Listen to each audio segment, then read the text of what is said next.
સુરત શહેરના કાપોદ્રા વિસ્તારમાં તેરા તુજકો અર્પણ કાર્યક્રમ યોજાણો, જેમાં સુરતના કાપોદ્રા પોલીસ સ્ટેશન ખાતે ગઈ 12/6/2024ના રોજ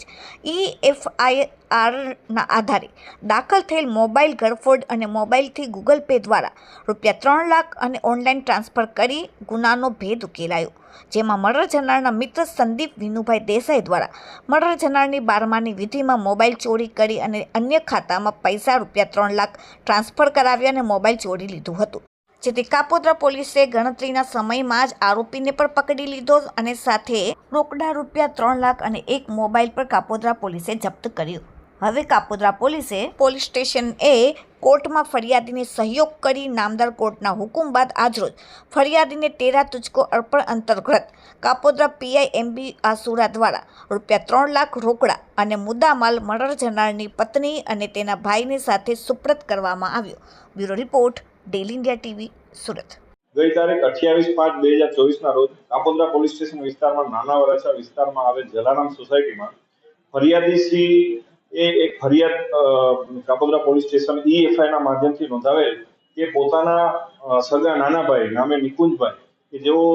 કેન્સરની બીમારીથી મૃત્યુ પામેલા છે, તેના પાણી ઢોળની વિધિ હોય એ વિધિમાં ઘણા બધા માણસો આવેલા હોય, તેથી તેમના નાના ભાઈની પત્નીનો મોબાઈલ કોઈ ચોર ઈસમ ચોરીને લઈ ગયેલ છે, જે મતલબની ફરિયાદ નોંધેલી.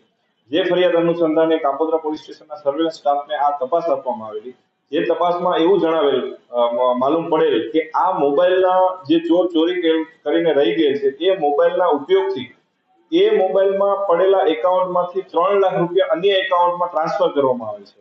જેથી કોઈ જાણ ભેદું હોય એવી પોલીસને શંકા ઉપજતા પોલીસે એ દિશામાં બેંક એકાઉન્ટ વગેરેના આધારે તપાસ કરતા આરોપી સંદીપભાઈ વિનુભાઈ દેસાઈને આ ગુનાના કામે ધરપકડ કરેલી. આ આરોપી ખરેખર જે મૃત્યુ પામેલ નિકુંજભાઈ હતા એમના મિત્ર જ હતા અને 12માની વિધિમાં આવેલા અને ત્યાંથી એનો મોબાઈલ ચોરી અને પોતાને પૈસાની જરૂરિયાત હોય એના કારણે એણે એના એકાઉન્ટમાંથી ₹3 લાખ બીજાના એકાઉન્ટમાં ટ્રાન્સફર કરેલા અને આ ગુનો કબૂલ કરેલો અને એ કામે સંપૂર્ણ મુદ્દામાલ ₹3 લાખ અને મોબાઈલ પોલીસ દ્વારા રિકવર કરવામાં આવેલો અને ગુનાનું ડિટેક્શન કરવામાં આવેલું. ત્યારબાદ આ મુદ્દામાલ છોડાવવા માટે ફરિયાદીશ્રીએ નામદાર કોર્ટમાં અરજી કરેલી, જેમાં પોલીસ દ્વારા તેમની મદદ કરવામાં આવી અને નામદાર કોર્ટના હુકમ થઈ આવે આ સંપૂર્ણ મુદ્દામાલ મહેરબાન પોલીસ કમિશનર શ્રીની સૂચના અનુસાર અને માર્ગદર્શન અનુસાર તેરા તુજકો અર્પણ કાર્યક્રમ અંતર્ગત આજરોજ એમના પત્ની જે મરણ જનાર છે એમના પત્ની તથા એમના ભાઈને ₹3 લાખ રોકડા અને ₹10,000નો જેનો મોબાઈલ ચોરાઈ ગયો હતો એ સુપ્રત કરવામાં આવેલ છે.